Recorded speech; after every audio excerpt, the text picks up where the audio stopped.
Alright, my fellow peeps, so we have two segments that are getting on our fucking nerves over the past year. And one of them is bothering us over the past life, for that matter. Yeah, I'm talking about the 2022 Russian invasion of Ukraine. And also those fucking scammers. I cannot stand them at all. Especially when they're especially when they're disturbing my shit. Yeah, that is making videos, playing games, and other shit. Okay. I want to start with the Russian invasion of Ukraine of this year. Okay. On February 24th, Russia invaded Ukraine in a major escalation of the Russo-Ukrainian War, which began in 2014. The invasion has likely resulted in tens of thousands of deaths on both sides and caused Europe's largest refugee crisis since World War II, with an estimated 8 million people being displaced within the country. By late May, as well as 7.6 million Ukrainians fleeing the country as of October 3rd of this year. It really fucking breaks my heart. It breaks every one of our hearts. Within 5 weeks of the invasion, Russia experienced its greatest immigration since the 1917 October Revolution. The invasion has also caused global food shortages. Shit. Now, what are these poor Ukrainians are going to have to eat now since the global food shortages are happening in this country? Okay. Following the 2014 Ukrainian Revolution, Russia annexed Crimea and Russian-backed paramilitary seized part of the Donbas region of southeastern Ukraine, which consists of Luhansk and Donetsk oblasts, sparking a regional war. Okay. In March 2021, that is last year, Russia began a large military buildup along its border with Ukraine, amassing up to 190,000 troops and their equipment. Despite the buildup, denials of plans to invade or attack Ukraine were issued by various Russian government officials up to the day before the invasion. That's fucked up. On February 21st, Russia recognized the Donetsk People's Republic and Luhansk People's Republic, two self-proclaimed breakaway quasi-states that in the Donbas. The next day, the Federation Council of Russia authorized the use of military force and Russian troops entered both territories. Oh my god. The invasion began in the morning of February 24th, when Russian President Vladimir Putin announced in his public address a special military operation for the demilitarization and the denazification of Ukraine. In his address, Putin espoused irredentist views, challenged Ukraine's right to statehood, and falsely claimed Ukraine was governed by neo-Nazis who persecuted the ethnic Russian minority. Oh, neo-Nazis. Oh, talk about fucking racism. Some more bullshit. Minutes later, missiles, rockets, and airstrikes hit across Ukraine, including the capital, Kyiv, followed by a large ground invasion from multiple directions. Ukrainian President Volodymyr Zelensky enacted martial law, and a general mobilization. Russian attacks were initially launched on a northern front from Belarus towards Kyiv, a northeastern front towards Kharkiv, a southern front from Crimea, and a southeastern front from Luhansk and Donetsk. Russia's advance towards Kyiv stalled in March, with Russian troops retreating from the north front by April. On the southern and southeastern fronts, Russia captured Kherson in March and then Mariupol in May after a siege. On April 19th, one day before 420, launched a renewed attack on the Donbas region, with Luhansk Oblast fully captured 1 day before the 4th of July. fucking hell. Russian forces continued to bomb both military and civilian targets far from the front line. Ukrainian forces launched counteroffensives in the south in August, and in the northeast in September. Soon after, Russia annexed Luhansk and the three partially occupied Ukrainian oblasts of Donetsk, Zaporizhzhia, and Kherson. I don't know what the fuck is going on with this world when it comes to wars like that. So, according to Wikipedia, over 1,000 companies have pulled out of Russia and Belarus in response to the invasion.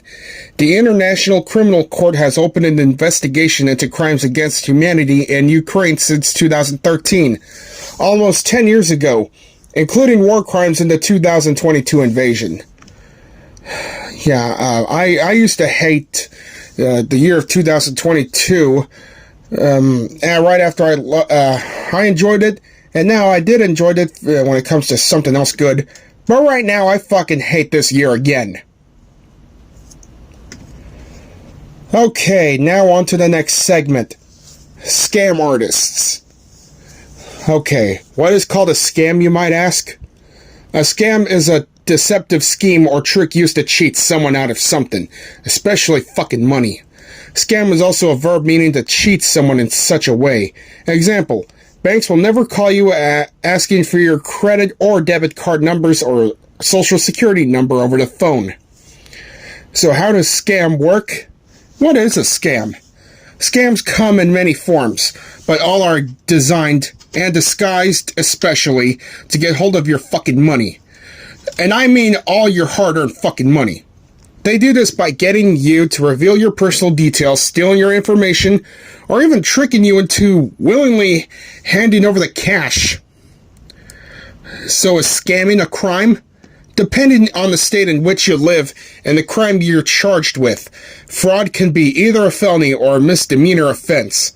Some fraud offenses carry increasing penalties based on losses to a victim, while other fraud offenses impose stiff penalties based on the fraudulent scheme or scam alone. I'm feeling sorry for every one of those people who fall for those scams and lost of their fucking money that they're never going to get it back. Not unless that they're going to file a report for this shit. Okay, now what is an online scammer? What are internet scams? Internet scams are different methodologies of fraud. By cyber criminals on the internet. Scams can happen in myriad of ways via phishing emails, social media, SMS messages on your mobile phone, fake tech support phone calls, scareware, and more. What, does it also evolve with the virus? Okay, I don't know. So why do people get scammed? Well, is it because of the tax refund season? It happened around February and March? Is there? Did it really happen or just some shit? Whatever. Scams succeed because they look like the real thing and catch you off guard when you're not expecting it. Scammers are getting smarter and taking advantage of new technology, new products or services, and major events to create believable stories that will convince you to give them your money or your personal details. I don't know. So what do they do if anyone got scammed? If you experienced a scam or even spotted one, report it to the FTC at reportfraud.ftc.gov. Not sponsored. Check out what's going on in your state or metro area by visiting ftc.gov/explore data. Okay, I don't mean to pull the racial card because I hate racism and racism is fucking bad, but I've been watching some Onage Pranks videos. Well, yeah, most of the Onage Pranks videos that where Russell from the Onage Pranks website and channel on YouTube, where he exposed every scam callers and Indian scam companies that he could expose. Yeah, Indian scammers, they always ask him for your information. Well, I'm glad that Onage Pranks got one of the scamming companies from India, whom the Indian scammers claim to be in one of those states in North America, calling it First Financial Bank. First Financial Bank? First Financial Bank? Oh, come on. Can't those Indian scammers get more creative with that generic name? That's just unexcusable. I don't know what the fuck is that. But those scammers really did get what they deserve when it comes to exposure and getting arrested by the FBI. I hope every scammers would be flew out of existence. Which, yeah, and I really wish that we all had our monies back from all the scamming trouble. Because we really need it for everything we fucking need, especially getting a moped. So, I don't know what's going on. This, I really don't have nothing else to say. I just don't understand what's going on between scamming and real deal these days. It's so humiliating. In the U.S. alone, 1 in 10 adults will fall victim to a scam or fraud every year. 1.3 million children have their identity stolen every year. You are more likely to become a victim of identity fraud by having your wallet snatched than you are via online fraud. When it comes to victims of a doorstep fraud, 85% are over 65. Yeah, and I heard that shit from Google. And now from out of Wikipedia. Yeah, and I just wanted to say shame on Samuel Thompson for being the original confidence man who was a clumsy swindler who asked his victims to express confidence in him by giving him money or their watch rather than gaining their confidence in more nuanced way. My fucking God. Okay. What else out of Wikipedia? Okay, with the rise of the internet, fraud has rapidly gone online. The Internet Crime Complaint Center, IC3, of the FBI received over 847,000 reports in 2021, with a reported loss of money of $6.9 billion in the U.S. alone.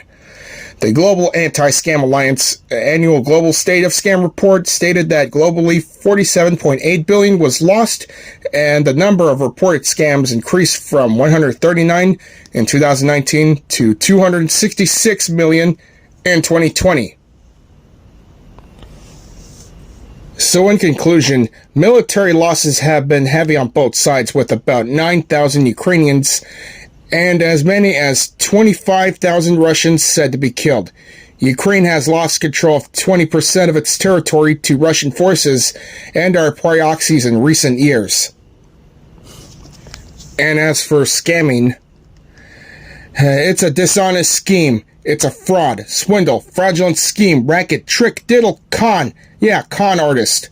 Yeah, a verb, swindle. A guy that scams the elderly out of their savings. So anyways, this is the reason why I installed Truecaller on my phone. Not sponsored. So, you might as well just install Truecaller on your phone or any of those app devices that'll protect you from scamming or other fraud numbers and shit. Alright peeps, I'm gonna have to call it a night.